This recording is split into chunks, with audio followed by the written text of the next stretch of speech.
Les amis, bonjour, Harry Mariette, expert en Krav Maga. Aujourd'hui, on va parler de ce qui s'est passé à Liège, de l'attentat à Liège, où il y a eu deux policières qui ont été tuées et un jeune homme de 22 ans qui a été tué.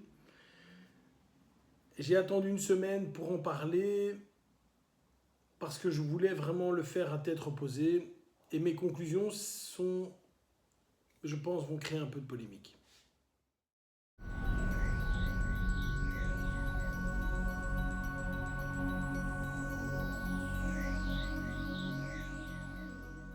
Un peu de polémique. Voilà, il y a eu un attentat à Liège. La situation est la suivante. Quelqu'un qui était radicalisé, quelqu'un qui s'est radicalisé en prison, est sorti lors d'un congé pénitentiaire le lundi et a tué deux policières le mardi et avec les deux pistolets qu'il a pris chez ces policières, arrosé un peu toute la ville de Liège et tué à bout portant ou quasi un jeune homme dans une voiture. Ils sont ensuite retranchés dans une école où il a pris une dame qui était musulmane et qui a essayé de le raisonner. Et du fait qu'elle était musulmane, il ne l'a pas abattue. En sortant de là, il s'est fait abattre par la police, tout en blessant évidemment un ou deux policiers. Alors, moi j'entends...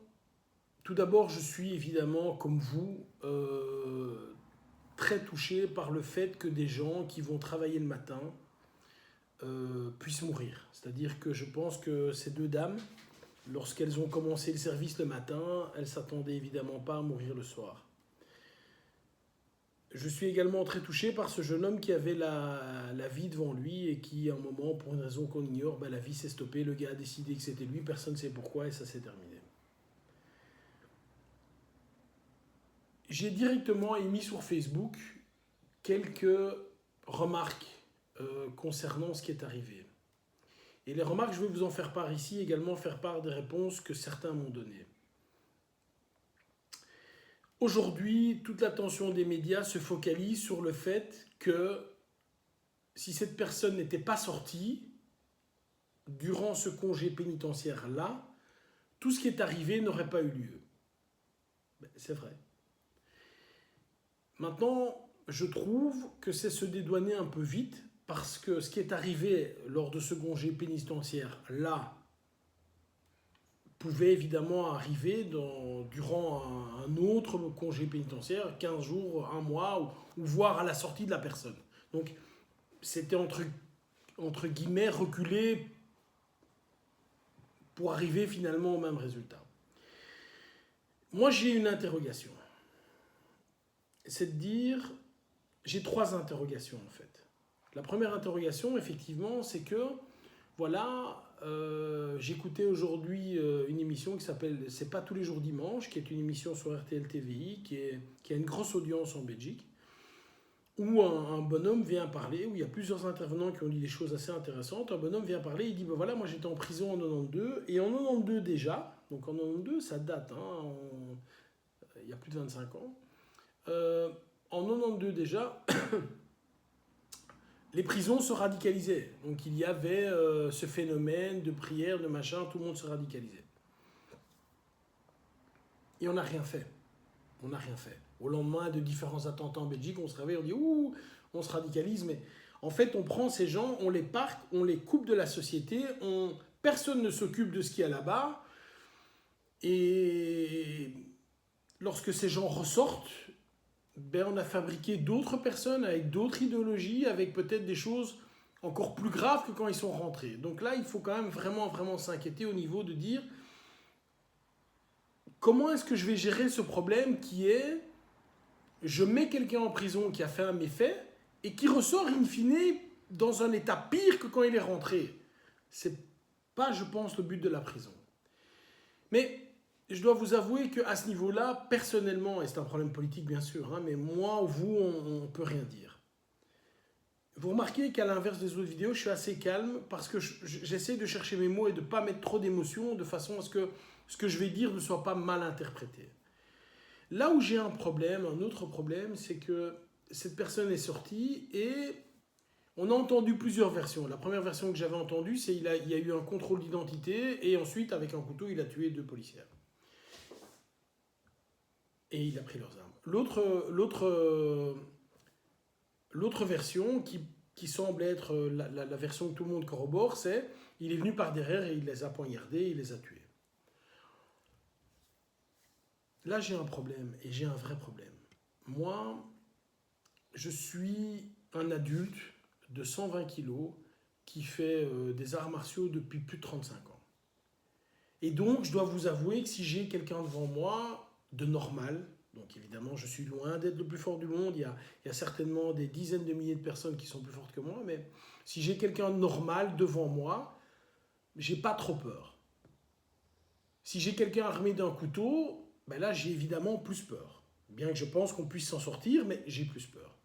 Mais je ne pense pas à moi, je pense à ma femme, je pense à des enfants, je pense à des personnes plus âgées, je pense à toutes ces personnes qui constituent finalement notre société et qui se disent, mais voilà, s'il m'arrive quelque chose, mon rempart contre la barbarie, contre la délinquance, contre la violence, c'est la police. Donc, quelque part, la majorité d'entre nous, moi y compris, pensons que lorsqu'il y a quelque chose qui se passe, bien évidemment, la police est là pour nous aider. Et je pense, alors je veux être clair, parce qu'évidemment, j'ai dans mes clubs des policiers, etc. Loin de moi, je ne veux pas tirer sur l'ambulance, je suis avec vous les gars, vous inquiétez pas. Ce que je ne comprends pas, c'est comment la population va-t-elle interpréter le fait que si moi, j'attends que la police puisse me défendre, un individu armé d'un couteau, le même couteau qu'il y a dans votre cuisine, qu'il y a partout, un couteau, on trouve ça n'importe où. Comment un individu armé d'un couteau peut tuer 2 policiers et prendre leurs armes? C'est-à-dire venir être quelqu'un de dangereux, parce qu'il a un couteau, et de devenir, parce qu'il a choisi de tuer 2 policiers, quelqu'un d'extrêmement dangereux, puisqu'il a maintenant 2 fois un pistolet avec 10, 15, s'il a pris les chargeurs, je ne sais pas combien de cartouches dans chaque pistolet. Donc ça devient entre guillemets d'une possibilité évidemment de faire du mal et de tuer, on vient à quelqu'un qui peut vraiment faire une tuerie de masse. Ça, je ne comprends pas. L'autre chose que je ne comprends pas, c'est, et vraiment, je ne tire pas sur l'ambulance et je ne veux vraiment pas accabler les 2 policières qui sont mortes, hein, je veux dire, voilà, je ne veux pas les accabler du tout. Mais par contre, je veux vraiment accabler les gens qui mettent ces gens sur le terrain, qui les forment, etc. On va en parler juste après. J'ai regardé, et regardez comme moi, tapez dans YouTube Knife Attack, ou attaque au couteau, ou Real Knife Attack, et vous allez voir des centaines, voire des milliers d'attaques réelles au couteau. Moi, j'en ai regardé une vingtaine ou une trentaine avant de faire la vidéo. Parce que dans mon souvenir, et ça a été corroboré par ce que j'ai vu, j'ai pas vu une fois quelqu'un qui est mort d'une attaque au couteau, d'un coup de couteau. Je l'ai pas vu. Alors peut-être que j'ai pas vu la bonne vidéo, peut-être pas. Tout ce que j'ai vu, c'est qu'une fois que la personne recevait un coup de couteau, elle reculait, les gens autour se dispersaient, donc les gens se rendaient directement compte qu'il y avait un problème, et avant de tuer, l'auteur du couteau devait en donner 2, 3, 4, il devait évidemment, et d'ailleurs on entend tout le temps à la télé, à la radio, il a donné 5 coups de couteau, 10 coups de couteau, etc., etc. On entend ça toujours. Alors, mon problème est le suivant, les amis. Je veux vraiment que, évidemment, tout le monde se rende compte de ceci. Quel est, au niveau de la population, le sentiment que nous devons avoir à partir du moment où un kidam, armé d'un couteau, même si cette personne a été en prison, bien sûr, peut, presque comme il veut, hein, parce que bon, finalement, des fonctionnaires de police, on en a tout plein dans les rues, attendre, tuer 2 policiers, prendre les pistolets et faire un carnage. Ma question est la suivante. Est-ce que nos gouvernements ont compris, mais vraiment, je me pose la question, est-ce que nos gouvernements ont compris que nous étions en guerre? Est-ce qu'ils ont compris ça? Est-ce qu'ils ont compris que on était dans une guerre où à chaque moment, à chaque événement, quelqu'un peut rentrer avec un camion ou avec une voiture, que chaque personne qui représente l'autorité, qu'il soit policier, militaire ou à la limite même homme politique, est une cible? Est-ce que ces gens ont compris ça? Alors, moi je vais vous mettre ici, voilà, parce que je ne comprenais pas que la police... Enfin, moi j'imagine la scène, que ce soit devant ou derrière, de côté, peu importe, la collègue, machin, et je me dis, mais pourquoi elle n'a pas dégainé, pourquoi elle n'a pas tiré, etc. Pourquoi il n'y a pas eu...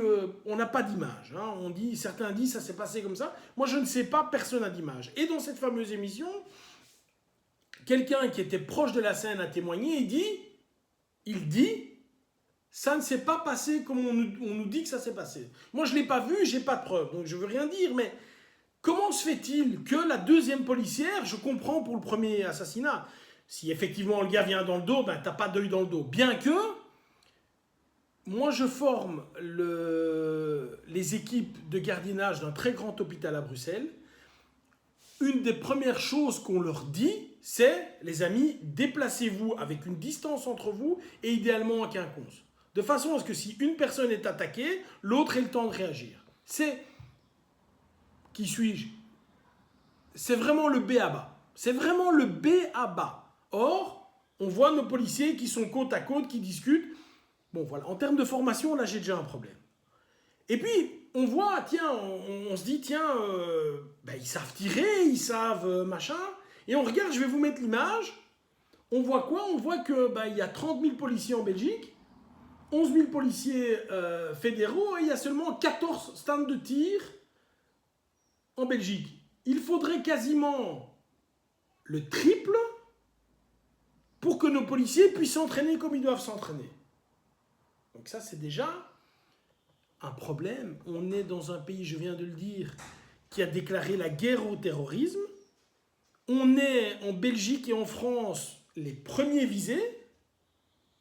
Et nos policiers, ceux qui sont chargés de nous défendre, n'ont pas le b.a.-ba possible pour s'entraîner au pistolet. C'est quand même un peu formidable.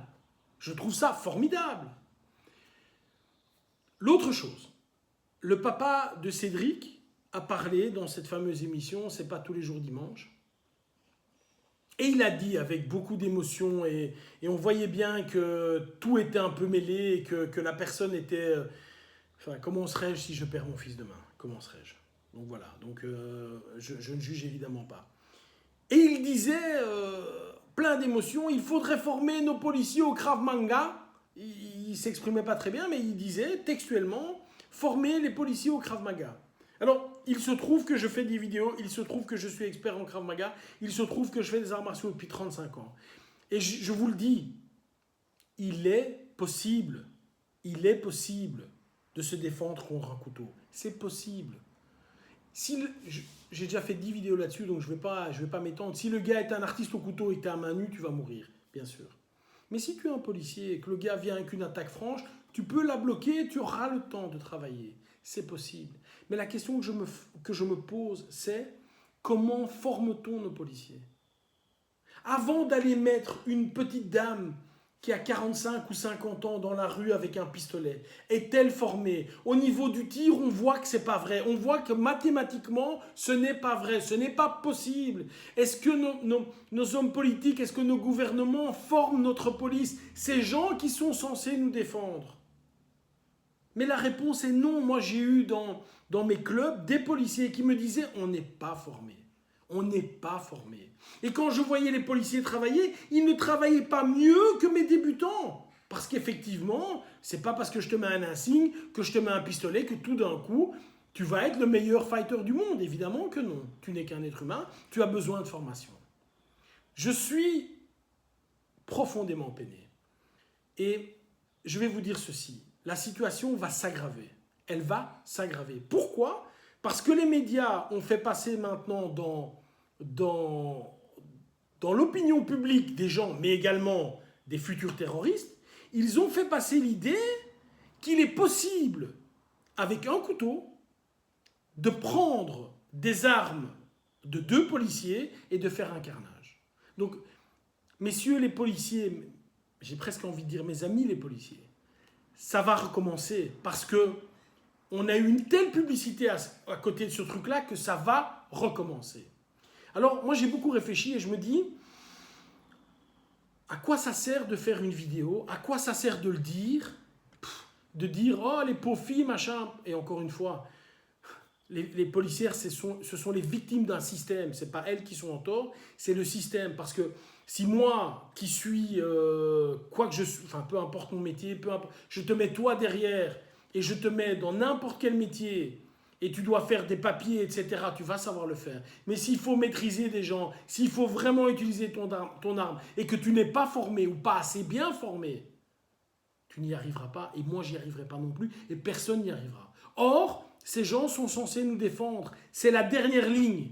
Après ça, c'est l'anarchie. Chacun se défend lui-même et les plus forts mangent les plus faibles. Ce n'est pas possible. Ce n'est pas possible.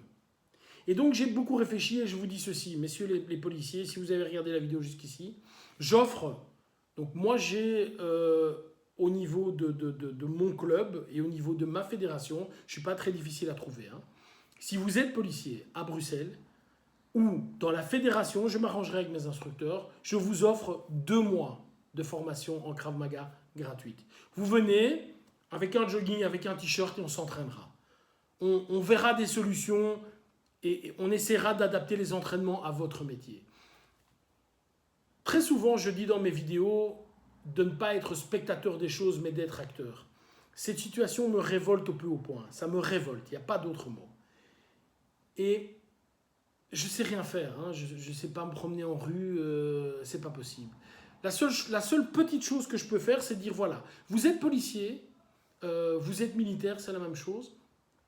Vous avez envie de vous entraîner, vous dites, voilà, j'ai pas le budget ou j'ai jamais... Venez, simplement venez. Venez, donc IKM Krav Maga, c'est le nom, vous tapez sur Internet, vous nous trouvez. Vous allez dans un de nos clubs et vous aurez 2 mois de cours gratuits. Simplement pour vous dire, voilà, vous aurez un aperçu. Si vous ne connaissez pas la self-défense, vous aurez un aperçu. Et vous pourrez vous dire, en 1 ou 2 mois, ben, c'est possible, ça va améliorer mon quotidien, ou au contraire, c'est quelque chose de complètement bidon. Mais je vous rassure, si des gens en Israël, le patron des entraîneurs de la police israélienne fait du Krav Maga chez nous, dans notre fédération, il s'appelle, je vais le nommer par son prénom, c'est Lior, c'est un de mes amis. C'est des techniques IKM qui sont enseignées à la police israélienne et je dois vous avouer que ces situations, ils les vivent tous les jours. Donc, je pense qu'on est plus ou moins au fait de ce qui doit se passer. Donc voilà, tout d'abord, un énorme respect à nos forces de police, bien sûr, qui subissent une perte. Un énorme respect aux parents de ce jeune garçon qui sont morts. Un petit mot concernant la radicalisation et le fait que l'islam et machin. Personnellement, les amis, je ne sais pas qui me regarde, mais je tiens à le dire, moi je ne crois pas du tout que ce genre de crapule, comme le Benjamin Herman, le nom du tueur, ait quelque lien que ce soit avec l'islam. C'est des gens qui sont des voyous, ce sont des fous, ce sont des crapules qui profitent d'un intégrisme salafiste et qui s'y accrochent et qui, entre guillemets, justifient leurs méfaits, rien d'autre. Voilà. Donc voilà, les amis, nos amis policiers, comment je peux aider pour qu'il y ait moins d'attentats ou pour le prochain attentat, ben j'aide comme ça. Si vous voulez suivre des cours, ben je vous les offre. Voilà. Bye bye.